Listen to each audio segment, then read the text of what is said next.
Halo YouTube, balik lagi di FD Channel bersama gue Farhan di sini dan kali ini gue excited banget nih coy karena gue akan merakit PC khusus untuk test bench di FD Channel. Jadi ceritanya gue beberapa waktu lalu dikirimkan beberapa komponen dari distributor dan brand yang berbeda. Ya walaupun sebenarnya PC ini belum 100% jadi cuy karena ada beberapa parts yang dipinjamkan dan juga ada beberapa parts yang belum kebeli. Tapi karena gue udah excited banget pengen sharing semua ini ke kalian, gue langsung aja bikin rakitannya. Nah, apa aja nih kira-kira komponen yang digunakan untuk PC test bench di FD Channel ini? Makanya pastikan kalian nonton video ini sampai habis biar nggak ketinggalan semua informasi dan siapa tahu video rakitan kali ini bisa jadi referensi buat kalian yang mungkin mau ngerakit PC. Tapi sebelum kita lanjut pembahasannya, gue mau ngingetin dulu nih buat kalian yang lagi nonton video ini, jangan lupa untuk subscribe dulu channel gue, dukung channel ini supaya bisa lebih berkembang lagi dan tentunya supaya kalian nggak akan ketinggalan semua video terbaru dari channel gue. Oke, subscribe dan nyalakan lonceng notifikasinya cuy.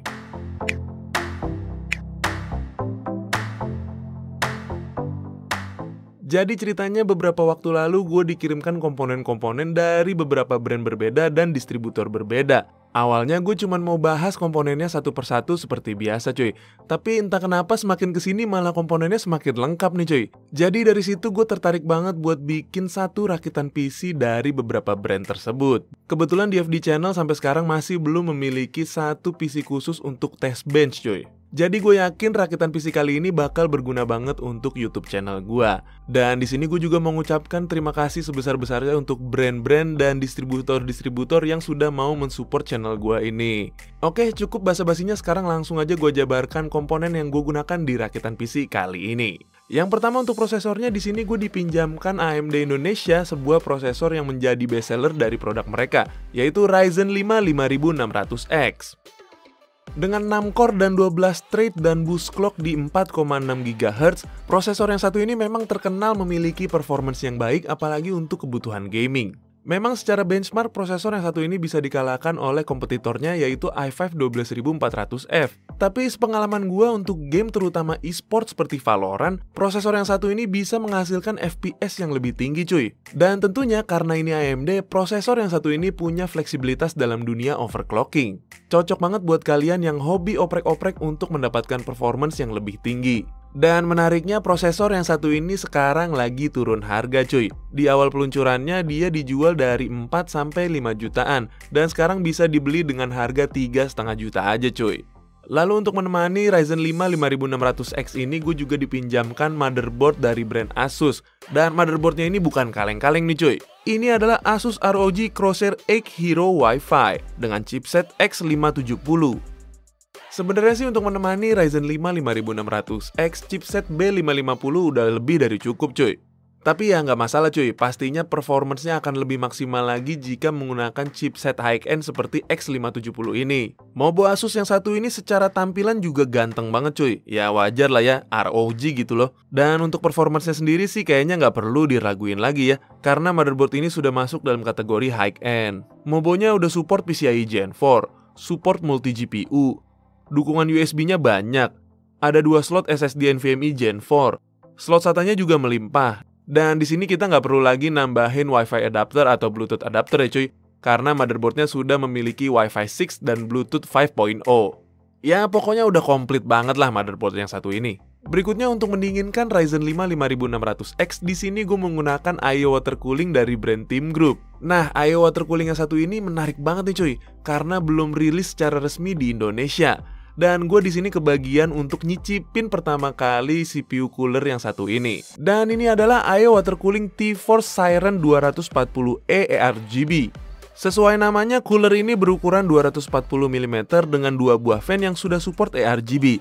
Tidak hanya itu, di bagian waterblocknya juga sudah diberikan fitur ARGB yang membuat IO yang satu ini terlihat cantik banget secara tampilan. Cooler ini juga diklaim memiliki tingkat noise yang minim dengan water flow yang powerful. Untuk urusan compatibility juga sudah support semua jenis prosesor seperti AMD dan Intel generasi terbaru. Gue sendiri sih udah gak sabar banget ya cuy untuk nungguin cooler yang satu ini resmi rilis di Indonesia. Karena gue yakin banget dengan desain dan kecantikan yang seperti ini bakal laku banget di pasaran Indonesia. Untuk performance-nya sendiri nanti di video ini akan kita tes ya cuy, jadi pastikan kalian nonton aja video ini sampai habis. Lalu tim grup juga mengirimkan satu buah SSD NVMe Gen 3 yang pas banget nih untuk jadi storage atau sistem di PC test bench gua. Dan ini adalah tim grup MP34 dengan kapasitas 512 GB. Walaupun SSD NVMe yang satu ini masih generasi ketiga, tapi speed read dan write-nya tergolong cukup kencang untuk generasinya. Di harga 950.000 untuk kapasitas 512 GB, tim grup mengklaim bahwa maksimal performanya untuk read berada di 3,5 GB per second dan write-nya di 2,9 GB per second. Tentunya seperti biasa nanti akan kita tes menggunakan Crystal Dismark untuk speed read dan write-nya ya cuy. Next untuk RAM-nya, di sini gue dikirimkan oleh DTG sebuah RAM dari brand V-Color. Dan ini adalah V-Color Prism Pro RGB 2x8 GB dengan speed 3600 MHz CL16. Setahu gue memang V-Color ini terkenal sebagai brand yang membuat RAM dengan performance yang tinggi dan tampilan yang menarik di harga yang lumayan terjangkau cuy. Untuk varian yang gue terima ini CL16 3600 dijual di harga 1,4 jutaan aja. Bahkan ada juga yang varian CL18 dengan speed yang sama di 3600 dijual dengan harga 1,2 jutaan aja. Jadi menurut gue produk RAM-nya si V-Color ini lumayan menarik buat dicoba cuy. Nanti di video kali ini akan kita tes performance-nya apakah stabil untuk menjalankan game-game berat. Nah, selain RAM di sini DTG juga mengirimkan gua satu buah power supply dan satu buah casing yang sudah include dengan fan-nya cuy.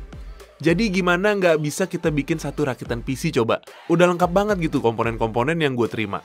Dan untuk casingnya di sini yang gue terima adalah casing dari brand Aerocool, yaitu Aerocool Prism.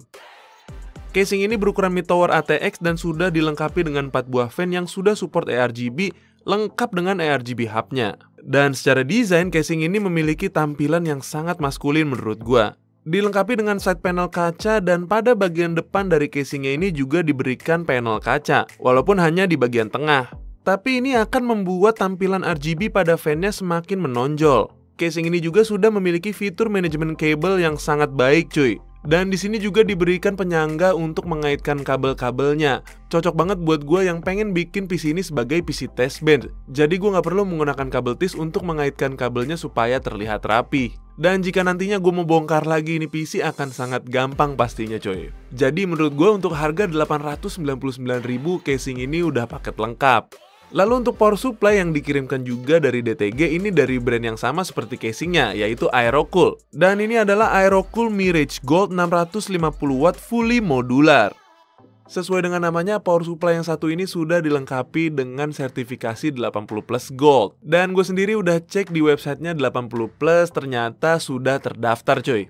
PSU ini juga sudah fully modular, jadi bisa meminimalisir penggunaan kabel yang akan membuat kabel manajemennya menjadi lebih mudah. Secara tampilannya juga PSU yang satu ini sangat menarik cuy.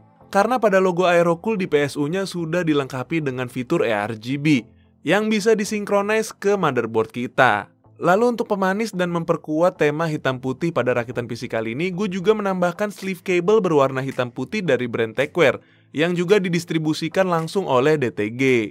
Tapi untuk sleeve cable-nya ini gue beli sendiri ya cuy di Tokopedia-nya Gamer Outpost. Nah untuk graphic card-nya di sini berhubung gue nggak dikirimkan VGA card dan gue belum ada budgetnya untuk membeli VGA card lagi, jadi untuk sementara gue memutuskan untuk menggunakan VGA card yang ada di PC pribadi gue cuy. Dan ini adalah VGA card dari brand Inno3D, yaitu adalah Inno3D GeForce RTX 3050 Twin X2OC 8GB GDDR6.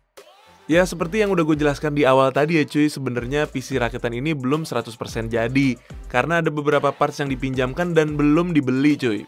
Tapi nggak apa-apa karena gue udah excited banget pengen sharing ini ke kalian, jadi langsung aja gue pakai VGA card yang ada di PC gue. Ya sambil nunggu siapa tahu ada yang mau ngirimin VGA card untuk di-review ya kan? Boleh dong dikirimin.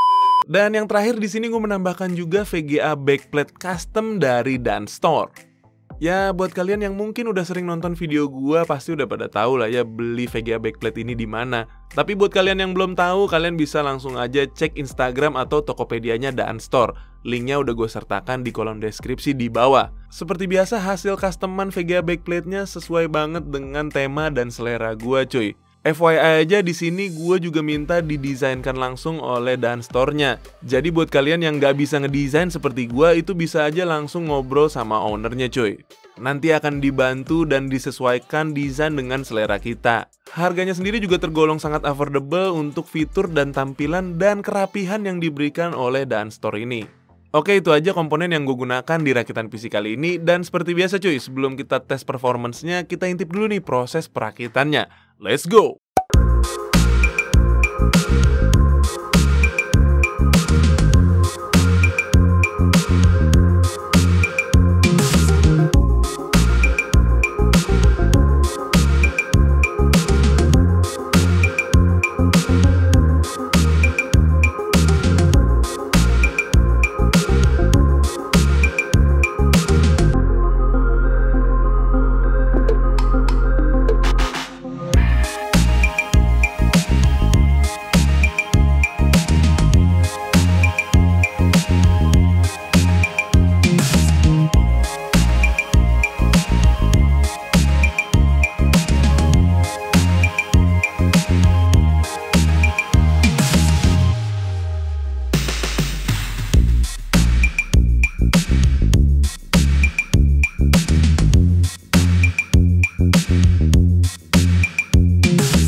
Nah, itu dia tadi proses perakitannya, dan sekarang kita langsung aja tes performance dari PC Test Bench-nya FD Channel ini. Pertama-tama kali ini kita coba dulu tes SSD NVMe yang digunakan di rakitan kali ini, yaitu Team Group MP34. Dan di sini tercatat pada Crystal Dismark untuk read-nya di angka 3,1 GB per second dan write-nya di angka 2,3 GB per second. Memang terlihat sedikit meleset dari speed yang diklaim oleh Team Group, tapi perlu diingat di sini penggunaan komponen lainnya bisa berpengaruh terhadap speed SSD yang kita gunakan.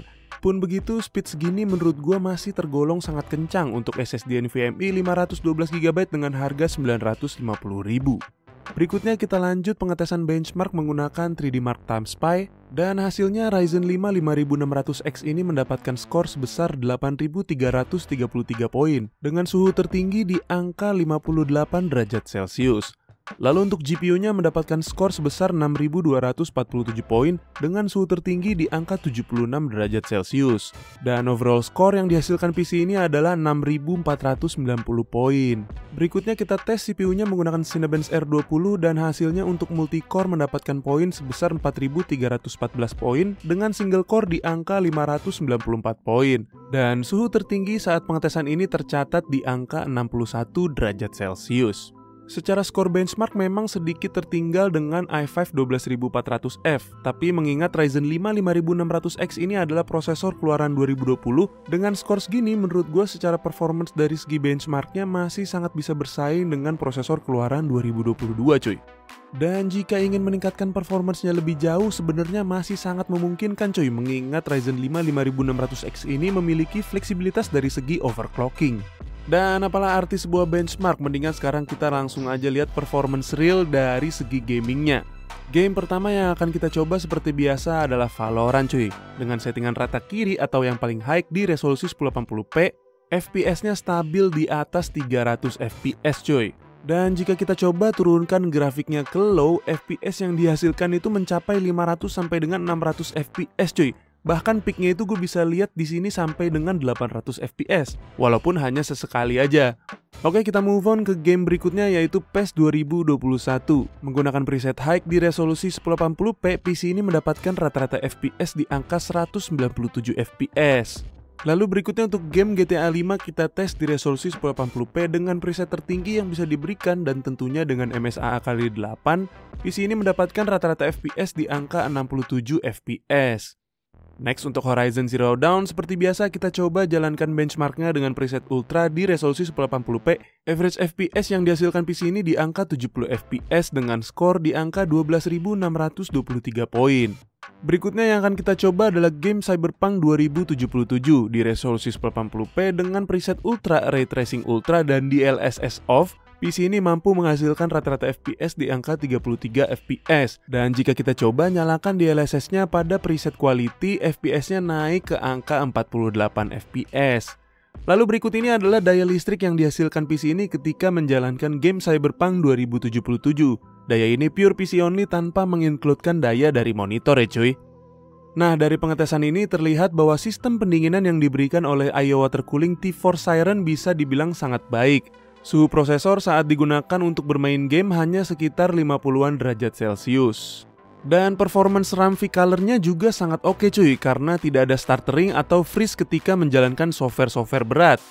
Nah, itu dia tadi proses perakitan dan pengujian performance dari PC Test Bench-nya FD Channel.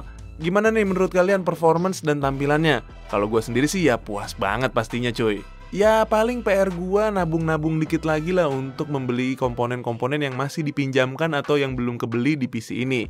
Dan sebenarnya sih gua udah beli ya satu komponen lagi yang bisa menggantikan prosesor dan juga VGA card-nya. Tapi belum bisa gue spill di sini, jadi pastikan kalian subscribe channel gua supaya nggak ketinggalan update-update terbarunya. Karena kedepannya pasti akan gue jadikan konten dan pastinya juga akan menggunakan PC Test Bench yang satu ini. Oke, sebelum gue akhiri video ini, gue mau mengucapkan terima kasih banyak buat tim grup DTG dan AMD Indonesia yang sudah membantu dan mensupport FD Channel supaya bisa memiliki PC Test Bench ini. Dan thank you juga buat kalian teman-teman yang udah subscribe dan nonton video ini sampai habis. Tanpa kalian gue tidak akan bisa sampai sejauh ini. Thank you banget karena kalian juga FD Channel bisa sampai 9.000 subscriber. Dan gue juga minta maaf jika ada kesalahan dalam penyampaian atau informasi yang diberikan pada video kali ini. Akhir kata, gue Farhan pamit undur diri. Don't forget to like and subscribe, and as always, see you on the next video. Bye-bye.